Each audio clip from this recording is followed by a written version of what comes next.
Previously on the Jianchor project. Man, Chad, where the hell are you from, bro? Right? Louisiana, man. Did my brother make crank in my mama's bathtub? No. Jianchor, this is for you. Yeehaw!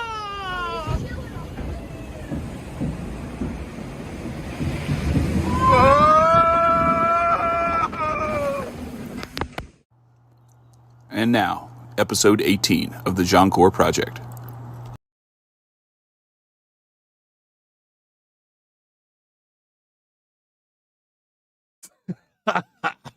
What's up, people? Hotep Jesus. Let me make sure their mics are on. Their mics are on. We back with another episode of the Jianchor project. Yo, Jonathan Lemoyne's in the chat. He said, "Who's the cutie on the coaster?" Shout out to the Lemoyne boys. What an idiot. He's right there. He must be downstairs. No, I don't even see him. He must be. Oh, there he is. He's right there. Okay. All right. True Kings in the making. What's up, homies? I'm going to try to keep it on PG tonight since I know y'all watching. What's up, chat? Shout out to the chat. The chat is here. Another beautiful Monday. Mm-hmm. I'm here with the Jianchor team. We got Jonesy of the Wasted Talent podcast. We got Chad Lemoyne of Aquarian Anarchy podcast. Yes, sir. We got Aunt Bailey, the baller from financiallight.co, and we got Rita, White Chocolate Monza from the Small Business Podcast. This is the Jianchor project. That was probably one of my best intros to date. I think I'm gonna do it from like that from now on. Shit was fire, son. For anyone new, basically what we do is we publicize our Monday meetings, and let you guys witness how we grow a brand new company from scratch. This one being a blog, a media outlet that takes you away from the fuckery in the world. Covers mental health, culture, finance, and business. Last week was week one post-launch. So we did a little bit of optimizing and pretty much just optimizing, updating from here on out until we build out maybe some more features, an app, or, we make some sort of pivot of some sort. But Jianchor, what's up, man? How y'all feeling? Feeling marvelous. Marvelous. I gotta say something. White Chocolate, you looking actually chocolatey tonight, baby. May I take a moment to plug the grifties.com? Is Rita's Tan been nominated? No, I have a new pair of sunglasses. That's a good one. I want to test out my new sunglasses. Oh, you got a new pair. She got the eyeliner on and everything. Oh, shit. Now, see, those, I like those, Rita. California? Hey. I actually like those. I like those. Got that. I am ahead of Cher by 2 points. So that was as of this morning. So if you look at Rita's California sunglasses. Yeah, you are. There you are. Am I still ahead of her? You're all by yourself on there? You actually jumped up. You actually jumped up a little bit. Let me pull this up. Everyone in the chat, what do you think of these sunglasses? Rita's California sunglasses. What do you think, Jonesy? Do I look like a cop? I love them. You do look a little undercover cop-esque, but you do look excellent with them on. Mr. Jones, will you step out of the car, please? I'm mad she had to put her glasses on before she said she was ahead of Cher. You rank number 32, Cher's number 35. Man, you're doing better than Jianchor. Damn. I know Jonesy and I, we kind of lost momentum on that, but once first? I don't know. Who's first? Rebecca Jones. Chance. Oh, Chance lost the top spot. Okay. Yeah, I guess Chance had to come clean. We deactivated his bots. They deactivated the bots. Yeah, he told his bot people to chill out. Wait. So you figure? Did he tell you how he did it? The rule, right? He had one of his white hat hackers in there working on it. So I got my guy working on blocking it. Yeah, working on some security. So apparently, it's a good thing though because he exposed our security or our lack of security. So it's a good thing. Could anyone get to your security guy to move up their points? Just asking. Well, anybody can manipulate the results using his hack. They're just basically VPN. They're basically VPN in it, but they found a way to just vote under the VPN multiple times. Yeah, that's how that was working. Love you too, Natasha. Natasha loves me, so. Shout out to my dad for this gin and tonic. That was very nice. Right on time. It's almost like a lounge up in here now. Y'all got pretty much that was my contribution this week. Vote for Rita's sunglasses. California in the house. Halima, $10 Canadian super chat. She said, California grift is on. $10. What is that in US dollars? Like it's about $7.99. God damn. All right. I thought it was like $2. Yeah, I did too. I was about to say, what is it, like 300 Spanish lira? Oh, I remember what I was gonna say. People in the chat, stop grifting, send in the super chat, ask questions. Towards the end of the podcast, it's about an hour-long podcast or stream or whatever the kids call it these days. Towards the end, we answer your business-related questions. So get your business-related questions, think of some, and get those ready for the end of this thing here. Stop grifting, send in those super chats, and at the very least, likes are free. Yeah, damn like button, man.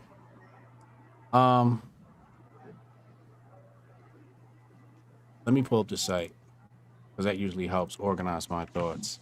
If we were streaming on Friday, I had a whole lot going. I have to like reorient myself because there's some things I wanted to do. Something with the menu. What did I want to do with the menu? Well, give me your update while I figure myself out. I think, Ant, you already did something with the menu, didn't you? Yeah, right. No, I haven't changed anything drastically. We do want to add a new part of the menu where we're going to be posting, our podcast and and interviews. So I haven't got that yet. With yesterday, being Easter, had a bunch of family over and whatnot, and then so I plan on doing that tomorrow or Wednesday. And then along with that, I have to try to edit the convert kit, so that way when people subscribe, they automatically get added to our email list. So those are the two things on my agenda that I need to work on this week, and plan on attacking those within the next 2 days. Yeah.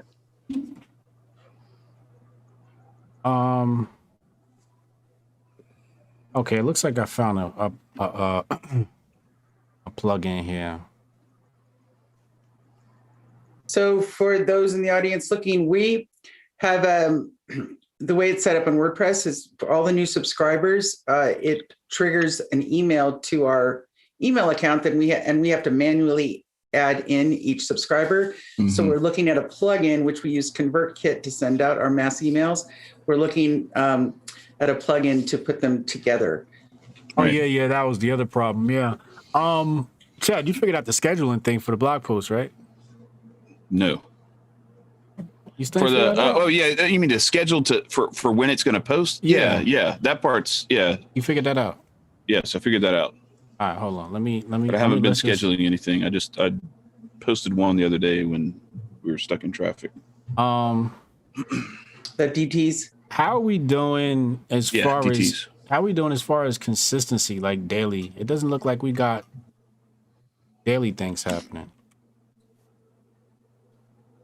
What do you mean by that? By posts? Yeah, like a post a day. We're averaging like a post every 2 or 3 days, aren't we?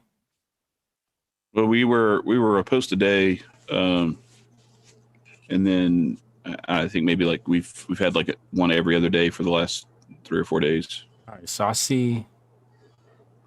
So we went March. Well, March 22nd was the launch. Mm-hmm. So we went 29th. Then we went 1st and then 3rd. Looks like Kamar Daniels has one ending. Okay. What is that? That's not scheduled, right? No, not yet. I didn't even know that was in there.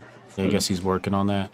No, pending means that it should be ready for us to approve it.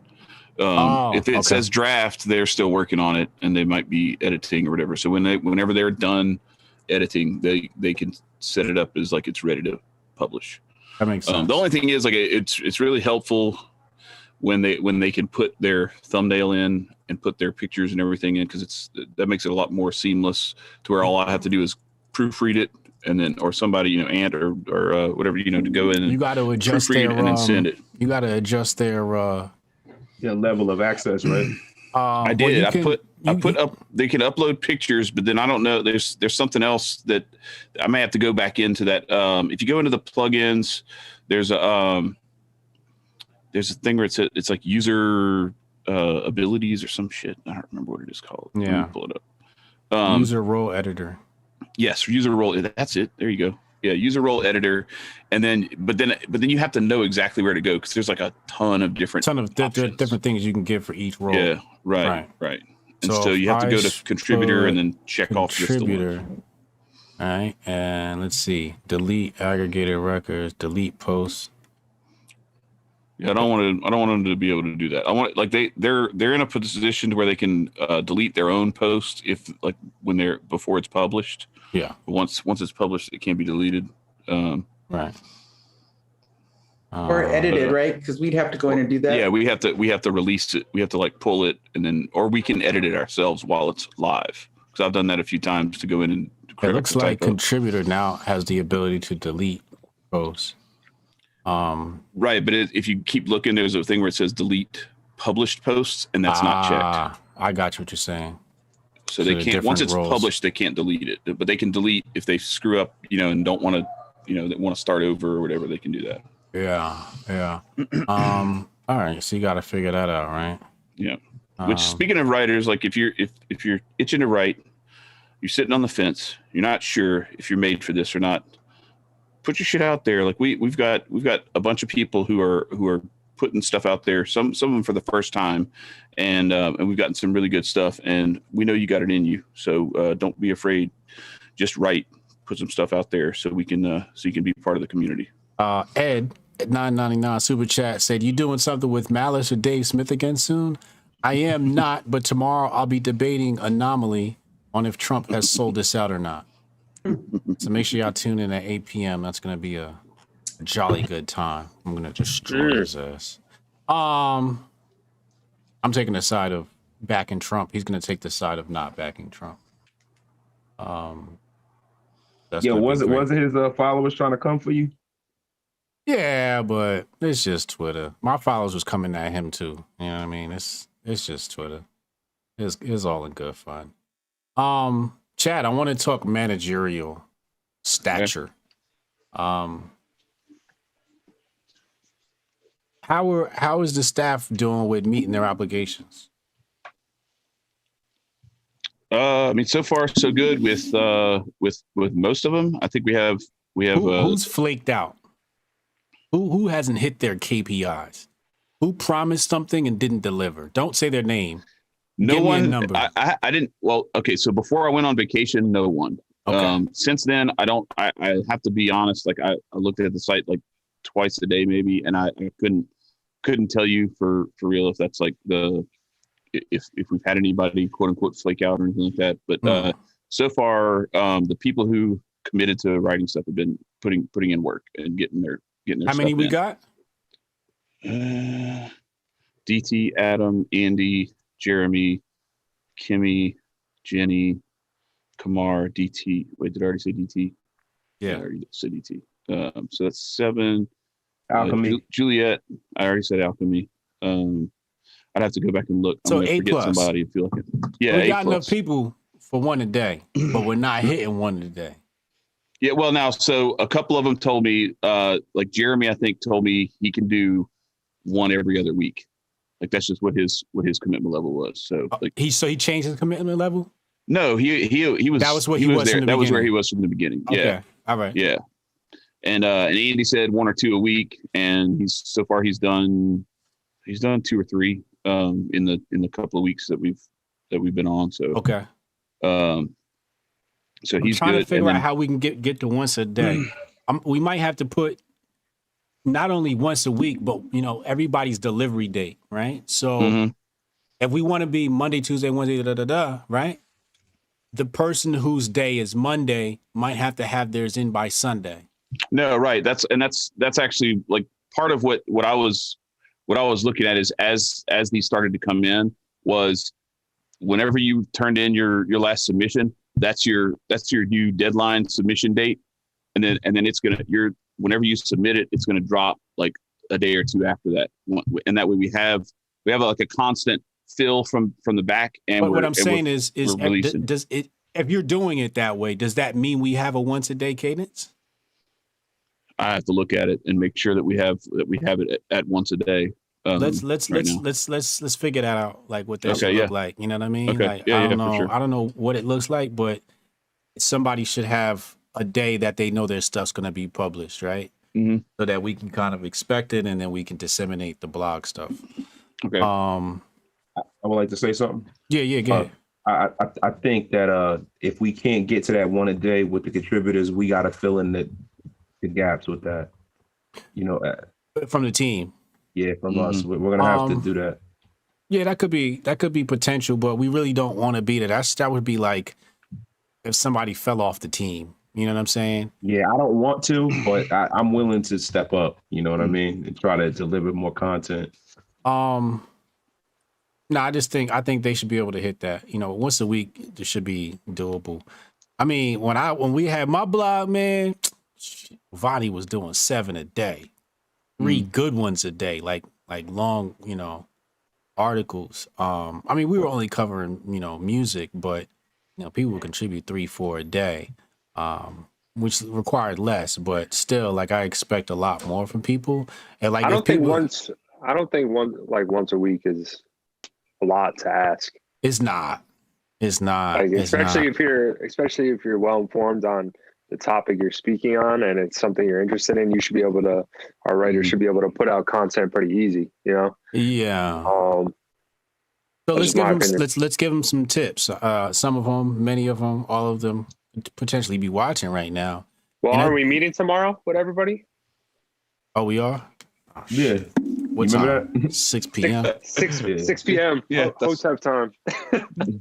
Let me put that on my calendar because if I don't, I'm gonna forget, bro. So 6 p.m. So I was trying to Hotep time. Transition. Transition into that, right? I see what you just did. But so what is that? If it's 6 p.m., Hotep time is 6:15. Nah, I'm always on time. I'm always on time unless I'm streaming. Then I'm streaming is different. Like you got to set everything up and make sure the audio's right and everything. Nah, I'm fucking with John. Plus he's doing like CP 2 boxes, 3 boxes, 4 boxes. Like he's all right. So this is contributor meeting. That's Eastern Standard Time. Yeah. All right. It's in my calendar. Let me see.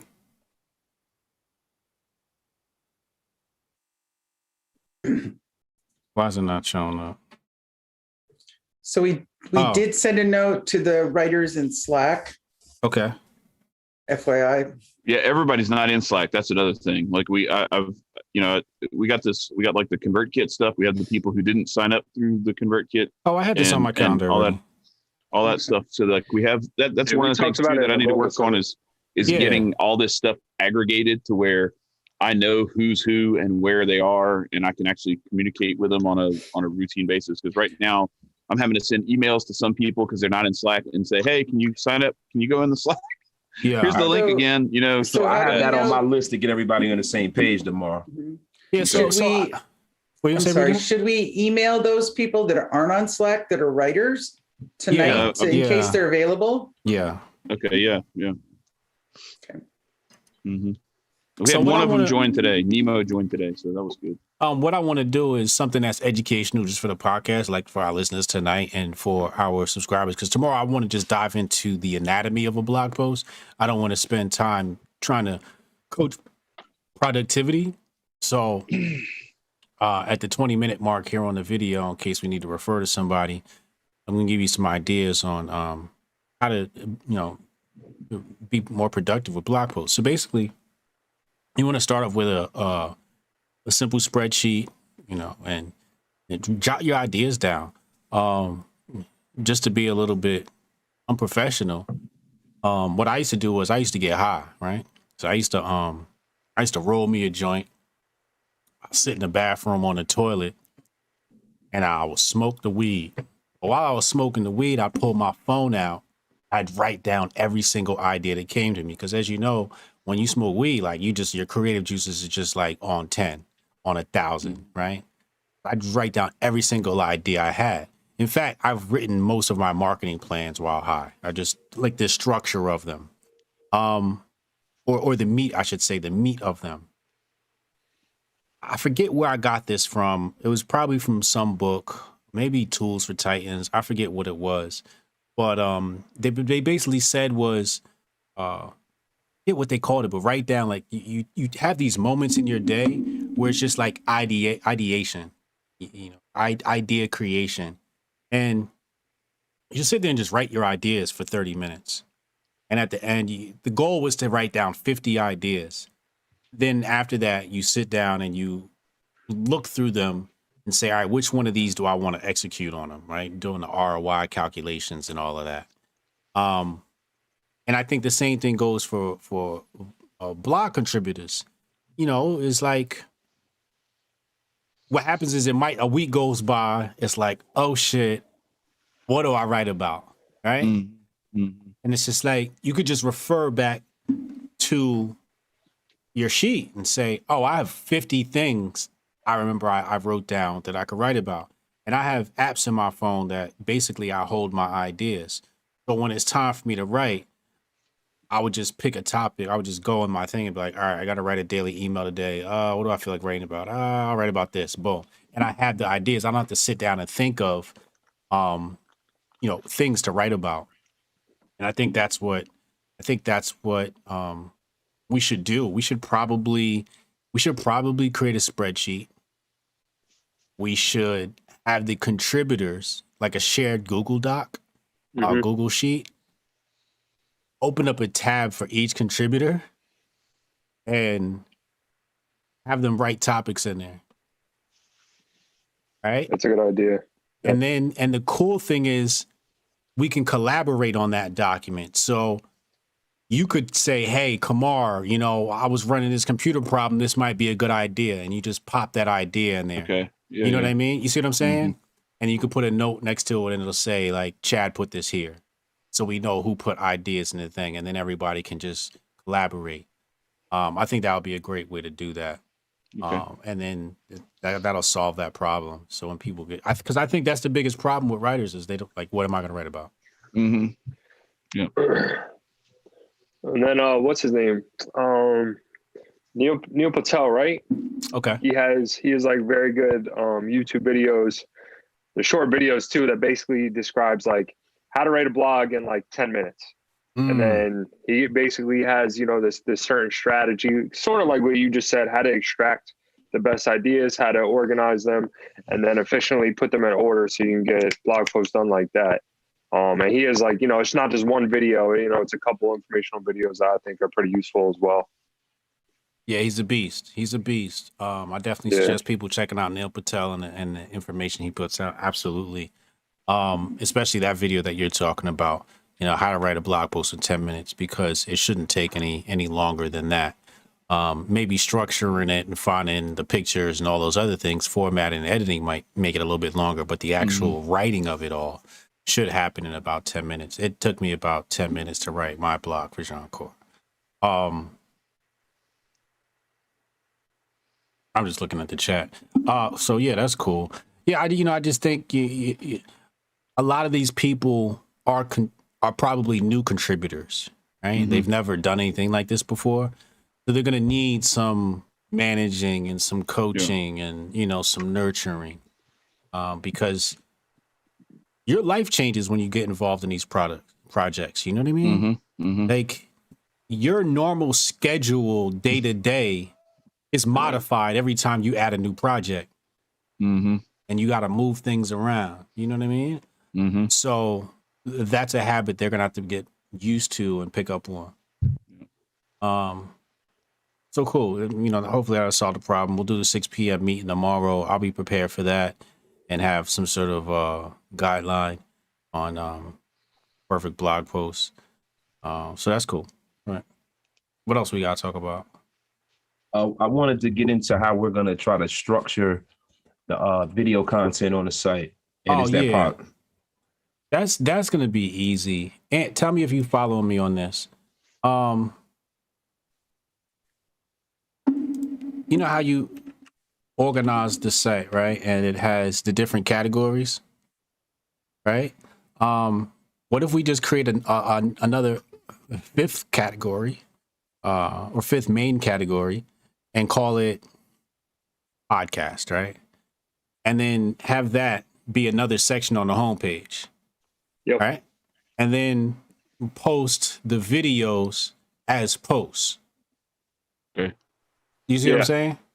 Yep. And then they can live there at that bottom, but also if somebody were to navigate through the menu and hit like podcast, it would show up just like all the other blog posts, but only the podcast stuff. They'd be able to click through, and we can use the same thumbnails that Thomas creates for the channel. Right. You know what I mean? Yeah, that's all I planned on doing anyway, was just to organize it like you just said, and then have the post it as blogs. Yeah. Make sure everything is good with the SEO. Yeah. Jonesy, does that make sense? Yeah, it makes a lot of sense. That's what I was thinking of initially. Yeah. Another thing I wanted to get into was backlinks in the blog post. Ah, yes. Like I think we got to start doing that because that'll help our SEO, right? Yes. Yeah, 100%. That's a great point. You'll notice that in Halima has like an amazing post on Bitcoin. And I think she was the #1 blog post last week. Obviously, because it was an amazing blog post, and I shared it directly. But if you look at her blog post, did you guys notice I changed the colors of hyperlinks? Yeah. Yes. Mm-hmm. Yeah, I noticed that. So they're more pronounced, right? So in doing that, I noticed how many backlinks she had. She had like 1 million backlinks, but you also have internal links too. So linking within blog posts of your own site is also important. Okay. So you'll write something and you may refer to your last post, or you might pull a quote from somebody else's, Juliet's post or Chad's post, right? And pull a quote from there and bring it in and then link back to that blog post that keeps that internal traffic happening. And then also outbound links. So when I think of backlinks, what I'm thinking of is what sites outside of Jianchor are linking back to us. Mm-hmm. So that's a great task to do this week, actually. Remember I was telling y'all about web directories? Yeah. We should take some time this week and post Jianchor on web directories. I think that should be like the big project this week. Okay. Pinterest is essentially a web directory, right? Post like the blog post links? No, the actual site. Or just Jianchor.com. Jianchor.com. Okay. Is there a way for us to get it on Twitter? Not Twitter, but on Pinterest too? Because we were saying Pinterest is a web directory within itself as well, correct? Or yeah. I mean, you definitely want to get that stuff going too. But when I'm thinking, I'm just thinking like straight web directories. But in addition to Pinterest. So I think I pulled this up last time. Post this in the chat and you guys can pull it. This is at the 29-minute mark. And I post that link there. But this blog post says 21 web directories that still have value. And this is posted in 2020, so potentially this is still good, but it has like Best of Web, BOTW, About Us, Spoke.com. And there's millions of these things that exist, hundreds of thousands probably of these types of web directories that exist. Actually, this blog post isn't that good because I just saw them put like Yelp and Foursquare, and that's really not what we're looking for. Yeah. That first one was probably on point. This one says top 25 most powerful web directory list. Yeah, this one's pretty good. Actually, use this one. This one looks, yeah, this one looks good. You could also do them by category. So you can say like business web directory, and then a whole bunch of, yeah, just do a Google search on it. So I'll put business web directories, and then like a whole bunch pop up here.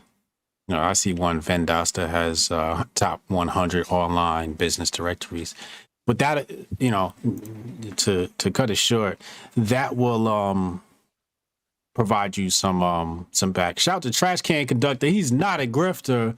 $5 super chat. Hey everybody, happy Monday. What up, White Trash? My guy. Alex is here too. Alex is here? Oh, there he Alex is in the shadows ever since the beginning of the show. Always quiet. Alex is the man, yo. Got the sketch therapy mod holding us down. But yeah, I think that'll help solve some things. You know, you'll get a good backlink. Well, I should say organic backlink. Like when you have this amazing post that somebody else has a blog and just has to quote you as a source. Yeah. Usually you get like backlinks like that. That stuff comes in time. You'll start seeing more and more people refer back to your site, so on and so forth. I remember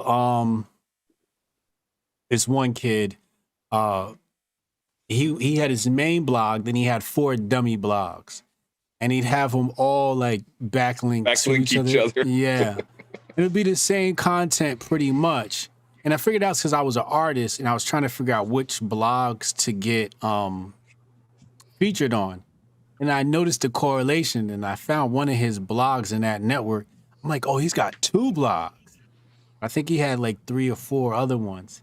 But he used them to like backlink to each other. And all of them had high domain authority, like to the point where I thought that they were 2 different reputable music blogs. Because the other one was just as influential as his main one. Smart. Yeah. Now I'm not telling y'all to do that because it's a whole nother like project. You have to build another website, get another .com, do it. Yeah, not another round we're interested in that at all. One of us has a website. Huh? I said one of us has a website. I do too. I got one too. We all have websites. Let's do it. Yeah. Sold. That's a good point. Y'all do have websites, yeah. So in creating content for your own blog, you could link back to some articles on Jianchor. Absolutely. In fact, another thing. Can't you share the blog? Like, couldn't I share the blog from Jianchor? Just basically take that blog and share it on my site as like a guest post? But you get penalized for that. Okay. You don't want to have duplicate content on the net. Okay. Yeah, it could have negative effects. But something else we used to do in the music world was something called a blog roll. And basically it was an exchange. So on the right-hand side, in the sidebar, I would post, let's say, xyz.com, 123.com, 456.com, right? And these were other people in the music blogging space. And I never forget, this guy name was Trent. I think his site was the Lava Lizard or something like that. And he wanted to do a link exchange with us. And that was like one of the times when you knew you were starting to make waves, was when another popular blog was like, yo, I'll do a blog swap with you. So you put his website in the sidebar and yours would go in his sidebar. When people visited his site and wanted to see other reputable music blogs, it was like a blog roll. So it was like a way to build a community almost, and they had that backlink thing. I don't know if people still do that practice. I would venture to take a guess and say they do, but that's something you guys can do with your own site, right? Create a blog roll, and then have it linked to all of your sites from Jianchor, and then on your sites on the blog roll have everybody's sites in a blog roll. That's an easy way to do it. You only have to do that once. Okay. Good Nice. question, Awesome. Josie. Good question. Thank you, sir. I I tried. think it's all a game within a game. Yeah. A lot of hacks to this thing. Yo, the chat getting a little wild out here, man. We making love connections in the chat. What happened? We making love connections in the chat. Natasha, Brian, Trash Can Conductor, conductor. aka Bishop Don Magic Wand, is in the chat. Pimping. For real? Yo, man, it's happening right now. See, love connections are happening right now. Right on Jianchor, baby. You It's know, unbelievable. I thought about Ryan today. We were walking through Dollywood, That's and a little scary. they had this thing. It was like a band set up, and it was all pots and pans and stuff, like cast iron skillets and everything upside down, and like a washboard and all this stuff. And I was like, you know what? That looks like something that Ryan could be conducting. And there's a trash that's can over awesome. there. You know, it's like a trash can. Anyway. Why? Because he's a white trash? Yeah. Remember Thank you. because of trash conductor. Thank you. Can I go back a few minutes? Wait. About Wait. Halima, $13.99 super chat, because y'all are awesome. Thank you, Halima. Natasha Kayleen, who's got a case of the Mondays? Every day is Monday to me, so I don't. Kenta Rowe, bonus mogul summit session. Yes, sir. You already that's know. right. I'm sorry, Rita. Go ahead. It's your world. Thank you. I want to go back because about inspirations, about blog topics. Okay, yes. So my notes are go to the bathroom, smoke some weed, and then whatever comes to me, because You got it mixed up. It's smoke weed in bathroom. Oh, I wrote bathroom. it down on the list right here. I got it on my pad. and then take my phone. Okay. That's what I want to make sure of. So I'm You got to smoke the weed in the bathroom. in the bathroom. And then I think of something. What else was it, Joni? I think of something inspirational Yes, that I wouldn't if I were sober. true. So smoke the weed, get inspired, write a blog article, and become famous. You don't write the articles then, you just write the ideas then. Oh, I see. And kids What out do you there, do? don't listen to Hotep Jesus. this is just for adults who Chad's don't have sons are DOT watching. sensitive jobs. Rita is our small business and entrepreneurship guru, and Brian My is daughter's our watching, so Brian is our No. You go to the bathroom, then you smoke the weed. Yeah. It's got to be a joint though. I thought before it was a flower. Yeah. Oh, but no, wait, we you can't roll call the, it- You roll the flour up in a joint.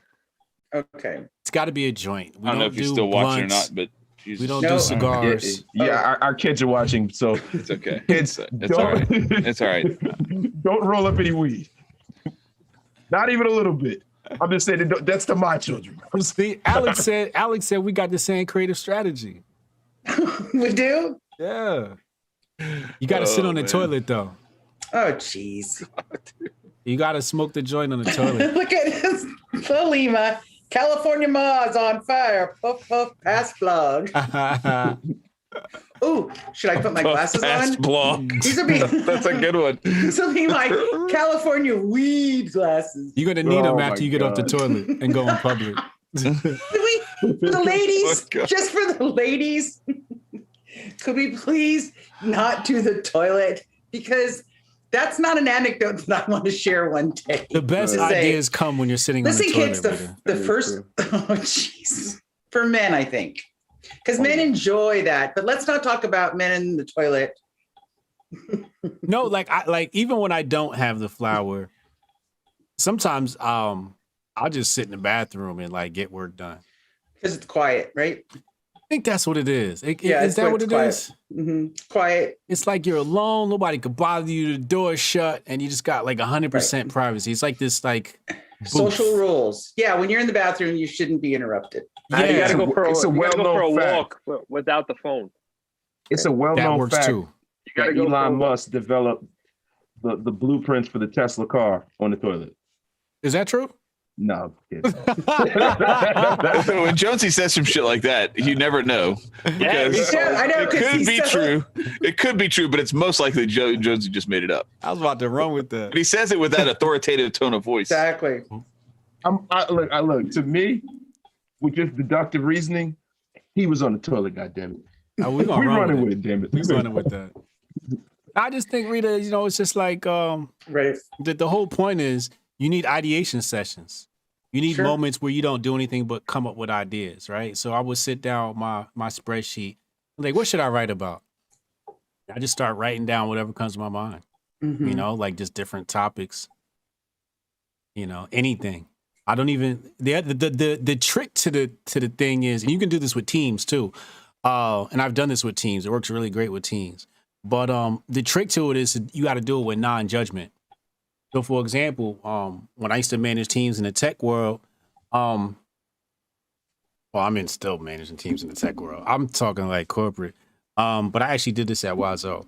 But basically what we do is we just grab the whiteboard and there might be a problem that the company is having. Mhm. And I'll be like, yo, how can we solve this? And the team will get around and then we'd start writing stuff, right? I would just write everything they said, right?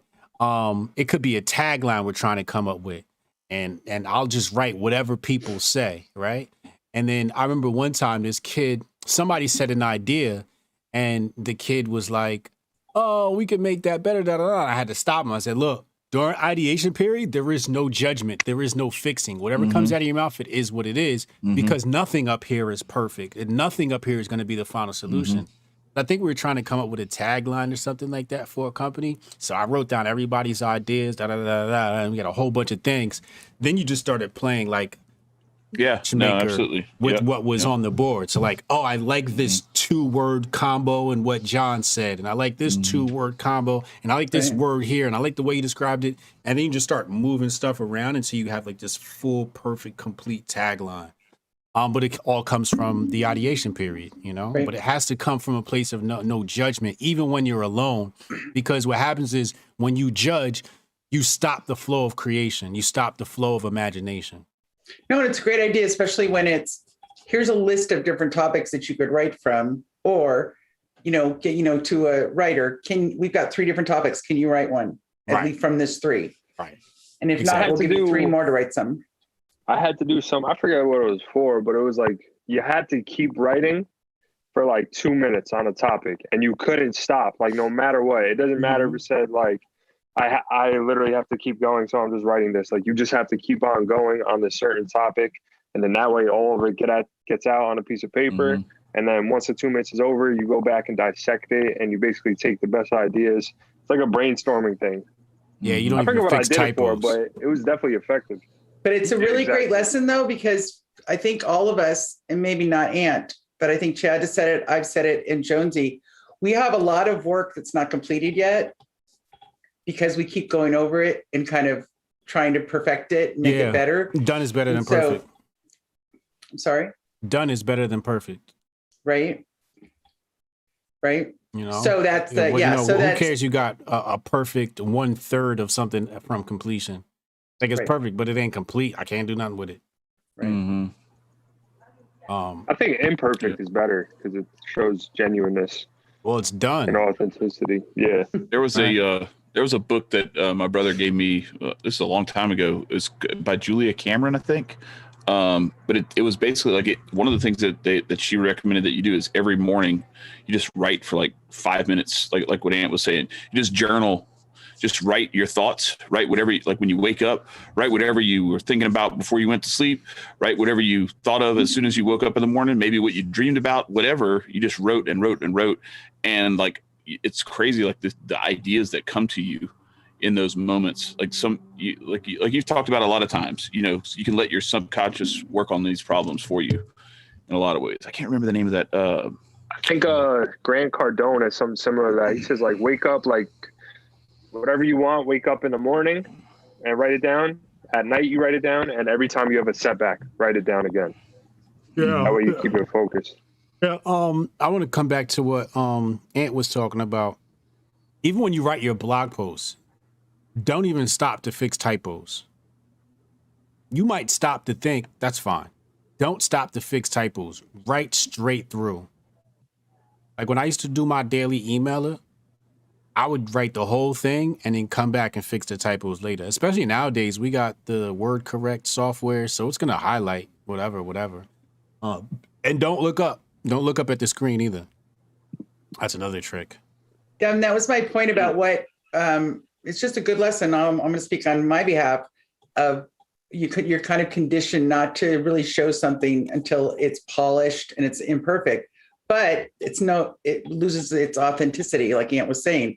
It loses it because it looks like a polished version of your, almost speaking in third person to tell the story. So it's a good lesson because just for me, because I should be throwing up my stuff just because it's written. Right. So that's The Artist's Way is the name of that book, by the way, by Julia Cameron. Where you write every day. The Artist's There's a bunch of other shit in there too, but The Artist's Way. Yeah, it's I used to do that. I got to get back to that. I write every day in the morning, just in terms of the more positive kind of things that I want and what I foresee, and I do it throughout the day, and I kind of start my day that way. But I'm going to be more specific about my writing. See, my problem is I just roll out of bed and just like go right to work. Like I don't give myself enough time. Like I'm that guy. You know what I'm saying? And you know what? We have to be, just as creators, more regimented. I know that's been my issue. You know what I mean? 'Cause I got a lot going on, but I have to be more rigid with my time when it comes to creation. You know what I mean? But it's the thing with writing is I have to be inspired to write because I'm not a writer by trade. So it's hard for me to lock in on that, to lock in on that point when I'm not inspired, when I have all these other things going on in my brain. But it's like, what I look at it, it's practice makes perfect, man. Whatever you do, if you do it enough, it becomes easier. Because like, I look at the thing that Brian wrote, right? Brian wrote like the best blog post that's on our site. He vomited that shit out in 15 minutes. That's because that's what he does. You know what I'm saying? So if you continue to do it, you keep doing it, eventually it will be vomited out blog posts. I think too, some of it is like your idea of what's a good topic to write about. You can't be a perfectionist about that either. Like that'll get in the way of you getting started in the first place. Like I have like 5 ideas that I got just from like being on this trip. Like I have one post that's already in the can. It's on the site. It's I just have to add a couple of pictures and then it's ready to go. But I have like a bunch more, like I just like going on these hikes with my boys and stuff like that. And some of the things that we've talked about and just like letting them be kind of like there's this book by, I think it's John Eldridge called Wild at Heart. That's it. And it's about like letting boys like be adventurous and letting them challenge themselves and take risks and even risk like, harm and death and some of that stuff, because there's a certain element of like you finding who you are in that and not being the guardrails all the time. And so, letting them do some of that stuff, it was like hell keeping up with them, trying to climb up all these damn rocks and shit that they were climbing up.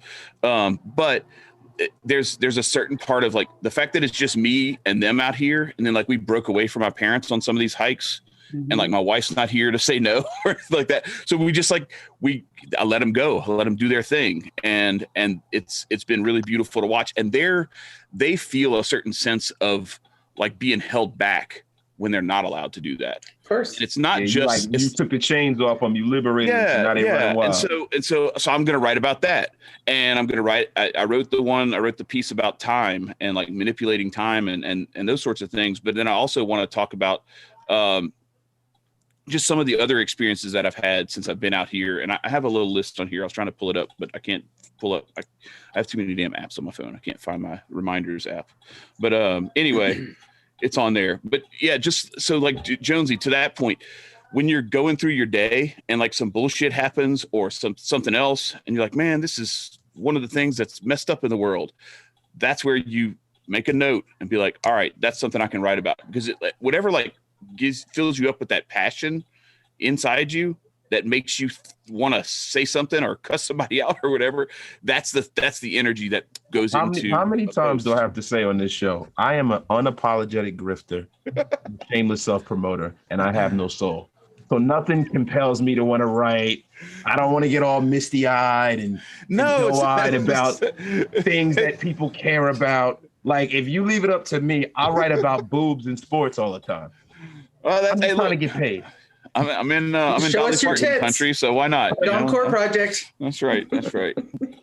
Oh yeah. So all right. So I found it. All right. So I want to write something about taking a break. I'm going to write a second part to the article that I wrote about time.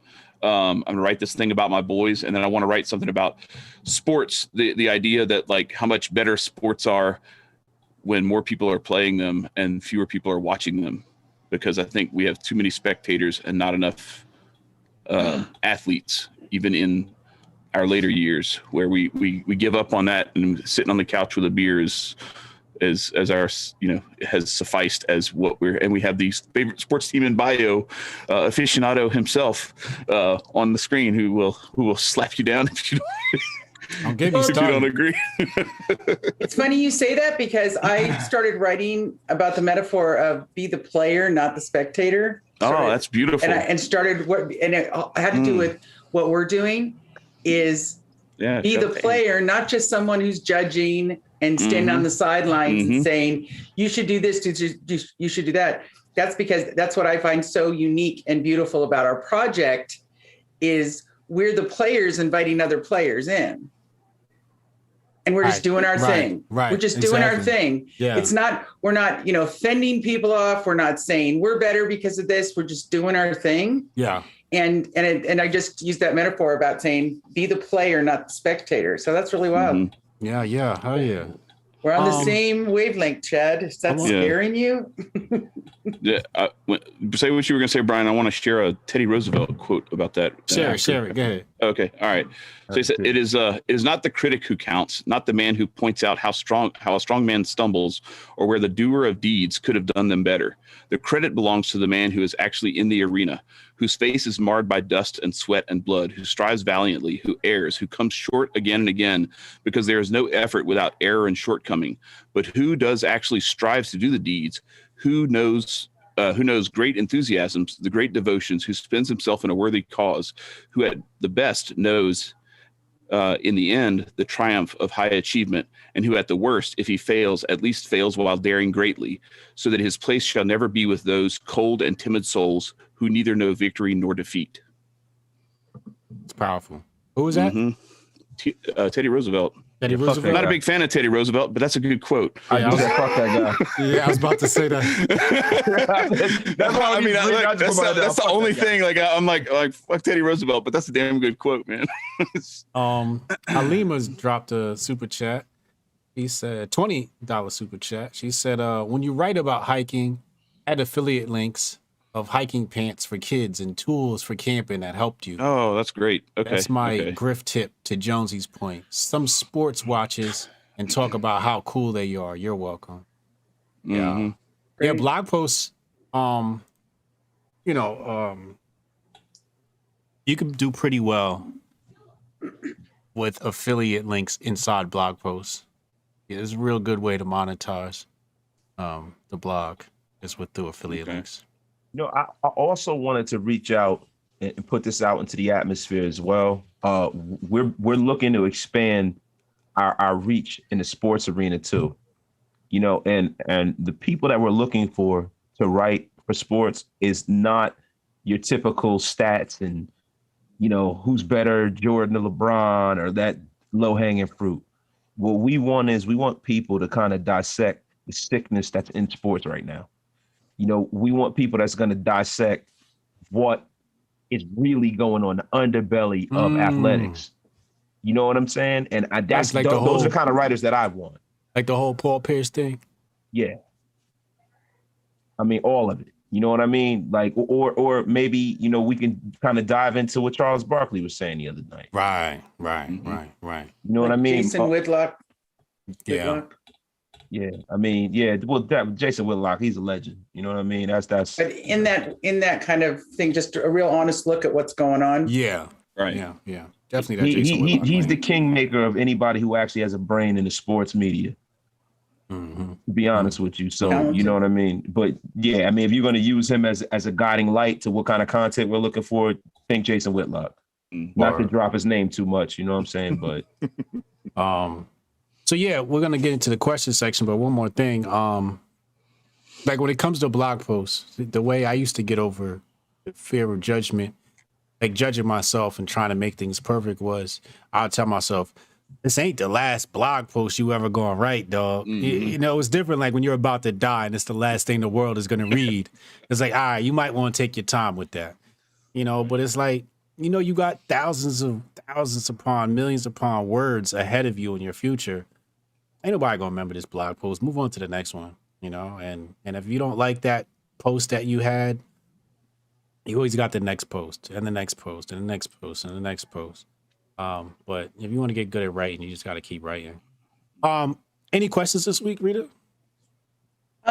There haven't been any questions. We've been kind of quiet though, off in our own little corners doing work. Okay. But I wanted to, we could kind of talk a little bit about what we talked about on Saturday at the Mogul Summit, and really having to do a little bit what we talked about, but when we feel like either we're losing direction or not necessarily, or the kind of not that any of us are losing connection, but this is for anyone who is trying to start something and they're starting to lose that momentum. Or so say you're going down the path, you think what you want is this, but all of a sudden in the middle of it, you're discovering you may not be what you want, and it creates a little bit of introspection and depression, and just kind of trying to figure out what it is that you want. And you had some very impactful words about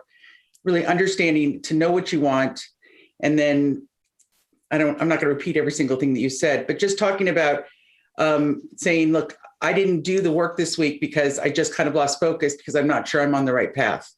Remember that? Yes. And that was really powerful. So do you mind talking about that? I don't remember what I said.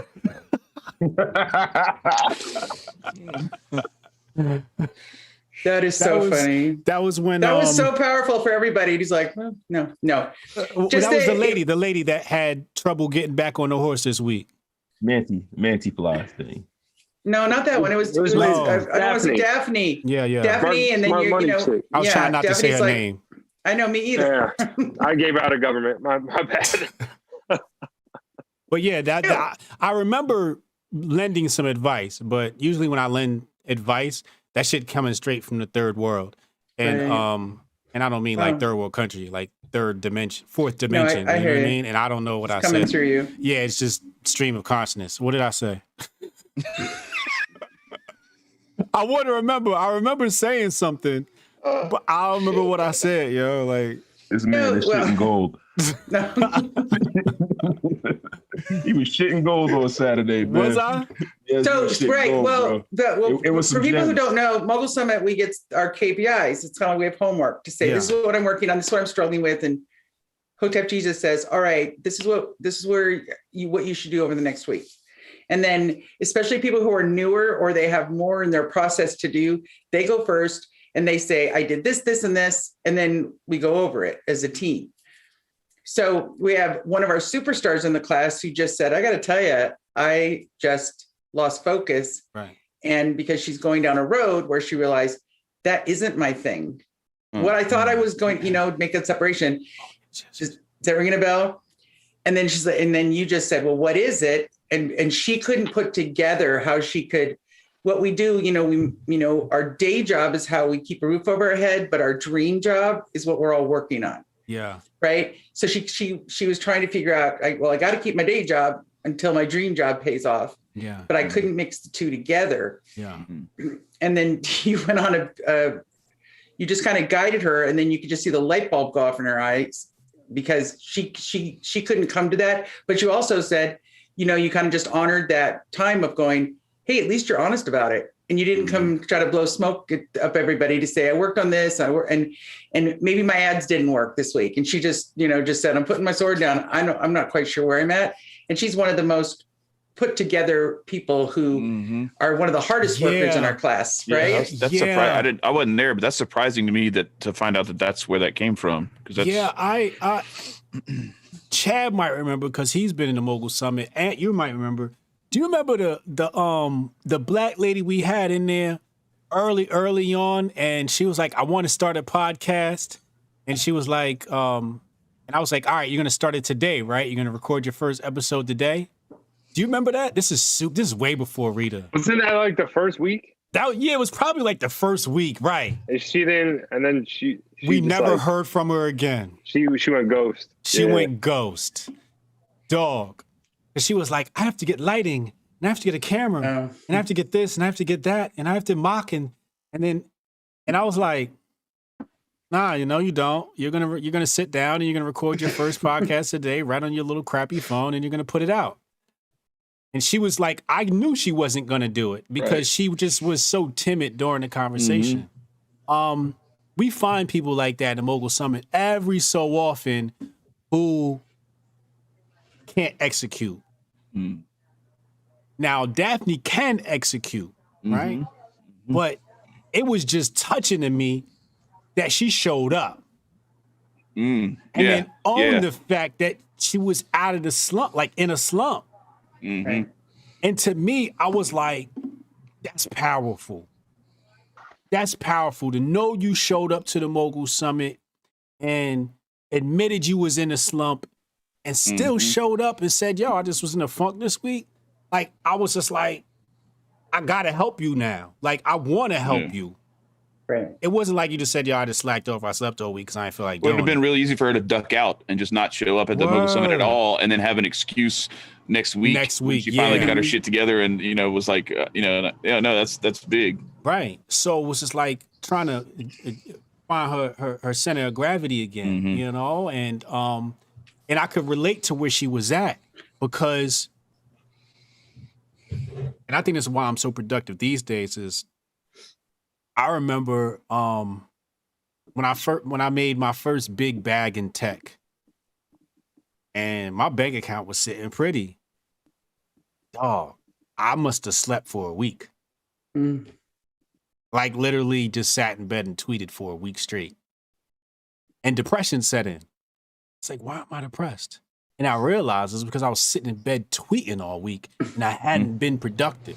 But I also realized that the money made me complacent because I was broke for so long. I was just like, then I remember another time where similar thing happened and I took a week off. The difference between that week and the previous week was I took a week off because I was just being lazy. The second week I took a week off because I needed it. I needed to just be like, yeah, I'm not touching shit this week. I just put myself on vacation, But I also didn't open Twitter like I did. Like it was a complete vacation. Like I think I just studied chess all week or something like that and just hung out with the fam and went outside and did walks and stuff like that. So when she said she was in a slump, I know what it's like to be in a slump and have to pull yourself out of the slump, That's why I was like, I still don't remember what I said. The only thing I remember is breaking down the super specialist versus specialist dynamic and allowing that to help you find your focus. That wasn't it, right? No, that was it. That was it. I thought that was on the show. No, that was Saturday. No. That was at it. But because we were talking about like the guns. Oh yeah, and, like those ideas too. That was in the beginning. I was putting my socks on. Right. He was talking about the specialist versus super specialist. Right, because we were honing in because her light bulb went off because she couldn't merge the two, and then you said the difference between a super specialist and a specialist. You're either going to be a specialist in insurance, you could be a specialist in the 2A, which is her passion right now, or you can be a super specialist, which is have all these different talents, right? Yeah. And I think that's what all of us were talking about is that we all have our life experience and our different talents that we're bringing to a new medium. I mean, what we're doing here, we're all coming with our own talents that we can have, help multiple, help each other on multiple, media. But then the light bulb went off when she's like, well, because that makes the choice easy. Do I want to be a specialist, just hone in on one thing and know everything about it? Or a super specialist, I see remember? What you're saying. I think she was so concerned about being a specialist, she didn't think it was okay to be a super specialist. So for people who don't understand, somebody calls them jack of all trades, and they'll say things like jack of all trades, master of none. Right? And people used to throw that on me. They say, oh, you're a jack of all trades. And they say jack of all trades, master of none. And I'll be like, yeah, that always pissed me off. Yo, yeah, well, remember when you were on Tim Pool and he gave you the rest of that quote, what that thing comes from? But on most days, better than some, or something like that. Right. Yeah. You know, but, when people said that to me, I always looked at them like, nigga, I'm better than you. In everything. In everything I do, I'm better than you. Like, what do you do better than me? Like, you can't. And I'm talking about like being in the corporate world and being bosses. Like, you hired me to do this job because you can't do it. You know what I mean? And I'd run into people like that. And I'd look at them like, what do you do? And I always looked at specialists like, dog, you only do one thing great. Right. You know, and I used to let that stuff affect me, but I always knew I had to go my own way. I couldn't listen to people, you know? And what I realized was you're not a jack of all trades. You just get bored with shit. You know, it's like you master it and it's like it's time to move on. And people make you feel bad for that. Do not feel bad for that. And that's why I came up with the term super specialist. We can specialize in an area and move on and specialize in the next area, but eventually all those fields coalesce into one, which makes you a super specialist. Because eventually all those things come together and all those skills need to work together. Like I said in the blog post, I had my blog, I was touring, I was doing sales and all this stuff. And my sales background is working right now, because I got to sell AI, right? And I'm in the middle of negotiation, $100,000 deal, right? And my blog is working, skills are working because we're working on the Jianchor project, right? And I was into computers, and that helps me out in the tech world because people aren't going over my head. So like, even like a few years back, this dude was like, yo, you do too much. And I'm looking at him like, all you do is make people's, I'm like, all you do is make people's books go, because I hit him up. I was like, you know, it was this thing, how to go viral, how to have a bestseller. I saw his ad, how to become a bestseller on Amazon. And when he broke it down to me, I just wasn't interested anymore. But I wanted to know how it was done. So I got a free consultation from him. I milked 2 out of him. And he tried to make me buy his little dumbass service and shit like that. I'm like, nah, I'm good. But basically, they just take your shit and put it on a whole bunch of different categories and like cheat the system or some shit like that, right? But he said to me, he's like, yo, you doing too much. And this was right before Rogan. You know what I mean? This is like right before Rogan. And that was like, you weren't doing nearly what you're doing now. Right. Like, not even close. Yeah. You know, so I'm like, when I look at people like that, I'm like, yo, my problem is I have to do a lot. Otherwise, I'll do nothing. I'll be the guy laying in bed. I'm with you. You know what I mean? I'm the same way. So I need my shit full. So I'm always, I don't have time to take a break. And my dad has always told me this thing, and we're built a little differently, but like he's always told me this thing where like when I give up something, he's like, be careful, don't replace that with something else. I'm like, I can't have like this big gap in my life, like where a hole where something I was passionate about used to be. Yeah, you know, that was the tough part when I first graduated, because my whole life, like in high school, I played 3 sports, so year round I'm doing something. College, I played 4 years of basketball. And then all of a sudden I'm thrown in the corporate world, and I'm just like, I would get home, I'll just be like, yo, I don't know what to do. Like, I'm losing my mind right now. It was like the weirdest transition, because you're so used to being busy, literally all day. And then you go work a job you hate all day, and you come home and you're just like, all right, what now? Yeah. My grades were terrible. My grades were terrible when I wasn't playing sports. When I was playing sports, I did really well in school. I tell people that all the time. I tell them, because I'd wait until 10 o'clock to do my homework. That's the only reason that's the only reason I even had good grades, because you had to stay eligible to remain on the team. So I'm like, all right, I have to do this work, or else I can't do my favorite thing. Right. I changed my major, and I had to do an extra year, and I didn't have eligibility that year. So my senior year, I didn't play basketball, and I literally almost failed all my classes, because I'm like, I'm not going to class. Like, I don't have anything to, you know. Like, and it was literally that point where like I went into the finals and I'm like, yo, I have to pass these to pass. Yeah. It was bad. I think that's where you get the super creative mind, and then we've got the more analytical, and that's a really beautiful mix here. Because I'm somebody who I want to keep creating, and once we get that, I want to go to the next thing and the next thing and the next thing. So if we just go to the blog and we just go to the, we just do the blog, I'd be bored out of my skull, because it's like just you want to go. How can we make it better? What can we do? What's the business focus of it? What's the marketing focus? Because I think we all possess a little bit of that some more than others, just that creative. And then there's some who the analytical side is benefit because it keeps the creatives in check sometimes. Yeah. When it's like, Rita, we don't need a theme song. Yeah. Some people are like automatons. They could just do the same thing over and over again, and it doesn't really bother them, right? Some of us, we get bored with stuff real fast. And I think the key to life is happiness. So when something's not serving your happiness, you've got to forgive yourself and move on to the next thing. That's even like with books, right? I'm notorious for picking up a book, reading up until a certain point, and going picking up another one. Notorious for that. I did that shit twice this week.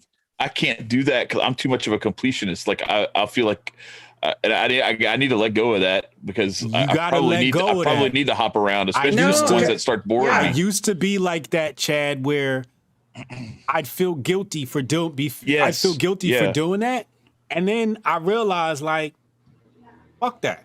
Like, I got some gems so far. Yeah, I'll get some gems out of something else. Yeah, like, like somebody be asking you, what are you reading right now? You also can kind of almost figure out the whole book early on. Like, right. To a certain degree. I've done that too, and then I'm like, nah, let me just finish it. I have to finish it. And then I was mad I finished the book. Like, right, exactly. Yeah. I'm like, man, I could have been doing something else, but I finished this crappy book for no reason. I'll never get that time back.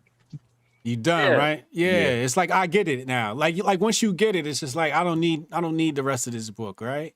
Yeah.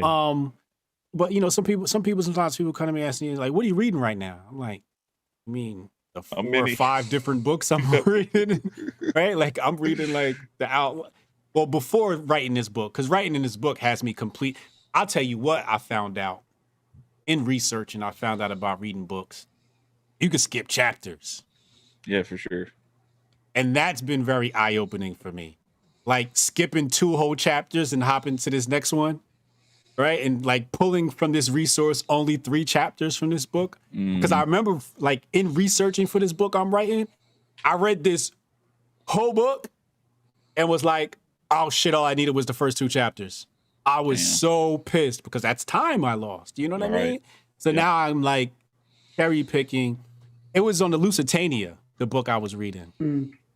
And I got through the whole thing, and it was long and boring with so many details, and it became a great source. I can't say it. I didn't get a great source, but after a while, I was like, I didn't need to read this book. But yeah, like when it comes to reading, man, once it stops your interest, because also it's like different subject matter, right? Like I'll study something that's on, psychology, spirituality, history, science. Like if your interest switches that week, just switch. Yeah. Otherwise, you won't retain the information the same way. Yeah, I read books like people watch TV. I've got 4 or 5, books that I read. I'll pick up, read them. Seriously. Yeah. Because sometimes it'll be, this is an autobiography, and then this will be more of a scientific, and this will be something, a historical book. And then there'll be the murder mystery or a thriller.